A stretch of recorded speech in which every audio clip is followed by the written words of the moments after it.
MSMMM trophy 2 দিন ব্যাপী 5 লক্ষ টাকার বিরাট মিনি ফুটবল উৎসব।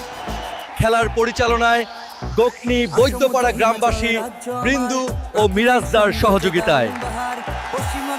স্থান গোকর্ণী বৈদ্যপাড়া। খেলাটি অনুষ্ঠিত হবে কালাম ব্রিগেডের গোলকিপার রুহুল আমিনদার হোম গ্রাউন্ডে। আমাদের খেলার এন্ট্রি ফিস 25,000 টাকা। মাত্র টাই নেওয়ার সময় 20,000 টাকা দিয়ে টাই সংগ্রহ করিতে হবে।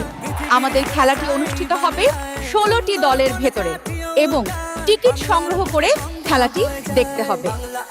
আমাদের খেলায় প্রথম পুরস্কার হিসেবে থাকছে 2,50,000 টাকা ও সুদর্শন ট্রফি। দ্বিতীয় পুরস্কার 2 লক্ষ টাকা ও সুদর্শন ট্রফি। তৃতীয় পুরস্কার 25,000 টাকা, চতুর্থ পুরস্কার ও 25,000 টাকা।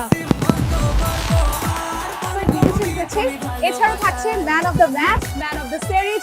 দর্শকদের জন্য থাকছে আকর্ষণীয় পুরস্কার। ভিডিওটি বেশি বেশি শেয়ার করুন। টাই নিতে এখনই যোগাযোগ করুন নিচে দেওয়া কন্ট্যাক্ট নাম্বারে। ধন্যবাদ। ইনি খেলার সভাপতি মোস্তফা, ইনি খেলার গেম সেক্রেটারি শাকিব, ইনি খেলার কেশিয়ার ময়নুর, ইনি খেলার সেক্রেটারি মঈনুদ্দিন এবং সর্বশেষ আমাদের সবার প্রিয় মিরাজদা।